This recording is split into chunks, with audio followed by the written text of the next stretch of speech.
नमस्कार शेतकरी मित्रांनो, तर स्वागत आहे आपल्या या यूट्यूब चॅनलवर। काही दिवसांपूर्वी अशी चर्चा होती की अनेक शक्यता वर्तवल्या जात होत्या। पीएम किसानचा 23वा हप्ता जेव्हा वितरित केला जाईल, अगदी त्याच दिवशी राज्य सरकार नमो शेतकरी योजनेचा निधी सुद्धा जारी करेल। यासाठी शासनाचा GR येईल, निधी उपलब्ध केला जाईल आणि दोन्ही हप्ते एकत्र मिळतील अशी आशा शेतकऱ्यांना होती। परंतु या सर्व शक्यतांना आता पूर्णविराम मिळाला आहे, कारण पीएम किसानच्या हप्त्यासोबत नमो शेतकरीचा हप्ता आलेला नाही। तर मग आता नवीन अपडेट काय आहे? कृषी विभागाच्या गोटातून आणि सूत्रांकडून जी महत्त्वाची माहिती समोर येत आहे, त्यानुसार हा नमो शेतकरीचा प्रलंबित हप्ता कृषी दिनाच्या मुहूर्तावर वितरित केला जाण्याची दाट शक्यता आहे। महाराष्ट्रात कृषी दिन हा अत्यंत मोठ्या उत्साहात साजरा केला जातो। हा दिवस शेतकऱ्यांचा सन्मान करण्याचा दिवस असतो।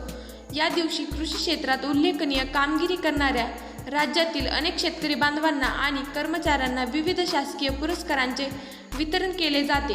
सूत्रांच्या माहितीनुसार याच भव्य राज्यस्तरीय कार्यक्रमादरम्यान नमो शेतकरी महासन्मान निधी योजनेच्या थकीत हप्त्याचे वितरण करून शेतकऱ्यांना मोठी भेट देण्याची तयारी करत आहेत। यापूर्वी ही तारीख थोडी पुढे जाण्याची शक्यता होती, पण आता कृषी दिनाचे औचित्य साधून हे वितरण केले जाऊ शकते।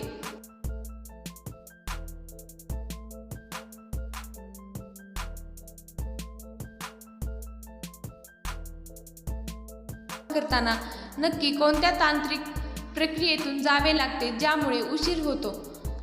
कोणतीही योजना जेव्हा राबवली जाते तेव्हा थेट एकाच खात्यातून सर्व शेतकऱ्यांना पैसे जात नाहीत। नमो शेतकरी योजनेसाठी सरकारने 3 वेगवेगळ्या प्रवर्गानुसार खाती म्हणजेच तांत्रिक भाषेत लेखाशिर्क म्हणजेच बजेट हेड्स तयार केले आहेत। जनरल प्रवर्ग, अनुसूचित जाती प्रवर्ग, अनुसूचित जमाती प्रवर्ग म्हणजेच जनरल प्रवर्ग कॅटेगरी, अनुसूचित जाती प्रवर्ग SC आणि अनुसूचित जमाती प्रवर्ग ST कॅटेगरी, या तिन्ही प्रवर्गासाठी वेगवेगळ्या निधी मंजूर करावा लागतो। जोपर्यंत कृषी विभाग आणि वित्त विभाग या तिन्ही प्रवर्गाच्या लेखाशिर्कांतर्गत आवश्यक निधी अधिकृतपणे वितरित करत नाही, तोपर्यंत बँकांच्या माध्यमातून DBT द्वारे पैसे शेतकऱ्यांच्या खात्यावर ट्रान्सफर करता येत नाही।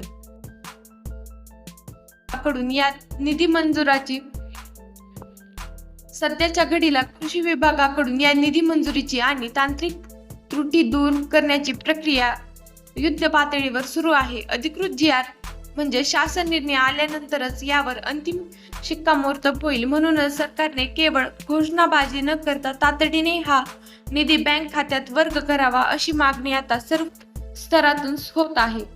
हप्ता जेव्हा कधी येईल तेव्हा तो आपल्या खात्यात जमा व्हावा, यासाठी शेतकरी म्हणून आपण काही गोष्टींची काळजी घेणे गरजेचे आहे। अनेकदा सरकार पैसे पाठवते, पण शेतकऱ्यांच्या काही चुकांमुळे पैसे अडकून राहतात। त्यामुळे खालील गोष्टी नक्की तपासून घ्या। पहिली गोष्ट म्हणजे eKYC। तुमची नमो शेतकरी आणि पीएम किसानचे खात्याची eKYC पूर्ण आहे की नाही हे तपासून घ्या। दुसरी महत्त्वाची गोष्ट म्हणजे आधार लिंकिंग। तुमचे बँक खाते आधार कार्डशी लिंक असणे आणि ते DBT साठी सुरू असणे अनिवार्य आहे। तिसरी महत्त्वाची गोष्ट म्हणजे स्टेटस चेक करा। अधिकृत संकेतस्थळावर जाऊन आपले बेनिफिशियरी स्टेटस नक्की तपासा। जिथे काही त्रुटी, रिजेक्ट किंवा पेंडिंग दाखवत नाहीत ना, याची खात्री करा। तर शेतकरी बांधवांनो, एकंदरीत परिस्थिती पाहता नमो शेतकरी योजनेच्या हप्त्यासाठी शेतकऱ्यांना आणखी काही दिवस प्रतीक्षा करावी लागणार असल्याचे दिसत आहे। कृषी दिनाच्या निमित्ताने सरकार हा प्रलंबित हप्ता देऊन शेतकऱ्यांमधील रोष कमी करण्याचा प्रयत्न करेल, एक अशी आशा आहे। जसा या संदर्भातील कृषी विभागाचा कोणताही अधिकृत GR किंवा नवीन अपडेट येईल, ती माहिती आम्ही तुमच्यापर्यंत सर्वात आधी व्हिडिओच्या माध्यमातून नक्की घेऊन येऊ।